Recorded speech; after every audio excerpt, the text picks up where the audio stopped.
All right, let's get into it. If you've got an uni pizza oven and you're living that gluten-free life, you know the struggle is, well, it's very real. But what if I told you the secret to mind-blowing pizza wasn't just about the dough? What if it's about using your oven the right way? Today, we're cracking open the code with some seriously game-changing ideas from the Gluten-Free Uni Pizza Oven Cookbook.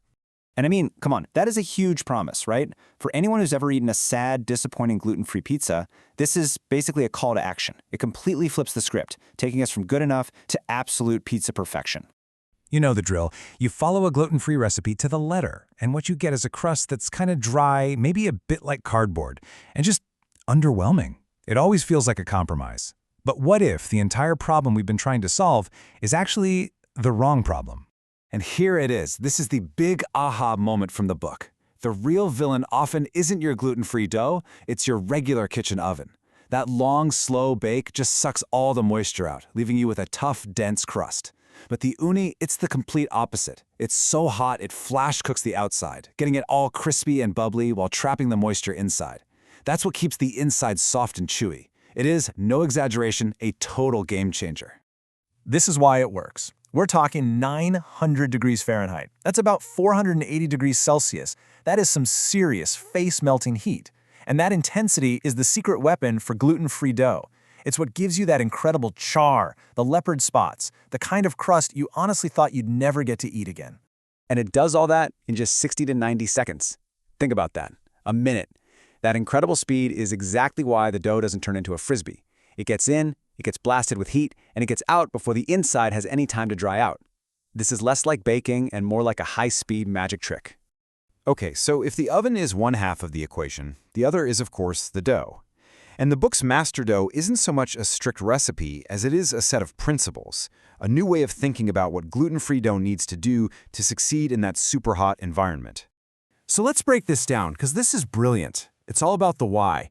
First, the flour blend. Using ones with tapioca and potato starch is key for getting that satisfying chewy texture. Second, xanthan gum is your stand-in for gluten, giving it structure, and that little splash of vinegar actually helps make it more tender. But step 3, this is the one you got to remember. The dough is supposed to be soft and sticky. Your instinct is going to be to add more flour. Don't do it. That stickiness means it's properly hydrated, and that's the secret to a soft crust. All right, understanding the dough is huge. But now we're getting into the playbook. These are the little secrets, the pro moves that are going to take your pizza from pretty good to, oh my gosh, you made this? Seriously though, this is where we go from just making pizza to making great pizza. These next tips are the ones that solve all those annoying little problems that can ruin your pizza night. Let's run through these quick-fire style. Cornmeal on the peel, it's like tiny little ball bearings that help your pizza slide right into the oven. Flour just burns. You have got to work fast. That gluten-free dough will get soggy if you let it sit with toppings for more than a minute. And speaking of toppings, less is more. The crust can't handle a ton of weight. Finally, moisture is the enemy of crispiness, so pat any wet ingredients like mushrooms or fresh mozzarella totally dry. And now for the cook itself. Let that stone heat up for a good long while. It needs to be completely soaked with heat. A little brush of olive oil on the crust edge, that's your ticket to a beautiful golden brown finish. Once it's in the uni, you are the rotisserie. You have to turn that pizza every 15 seconds for it to cook evenly. And last but not least, and this is the hardest part, be patient. Let it rest for a minute before you slice it. It helps the crust set up perfectly. Now this is your secret weapon for next-level pizza making. Not all pizzas cook the same. See how you dial back the heat a little for white pizzas? That's to keep the creamy sauce from scorching. Same goes for sugary barbecue sauces. And if you're craving that classic foldable New York slice, you drop the temp way down and cook it a bit longer. This is how you fine-tune your way to perfection no matter what you're making. So once you nailed the dough and the technique, a whole universe of pizza possibilities just explodes open. We're not just talking about making a margarita that's good for gluten-free. We're talking about making legitimately incredible pizza that anyone would devour. Of course, you can absolutely perfect the classics. We're talking a pepperoni pizza, where the pepperoni curls up into those perfect, crispy little cups of flavor, maybe with a drizzle of hot honey, or a true New York-style slice that has that perfect crackle when you fold it. The fundamentals just made flawless.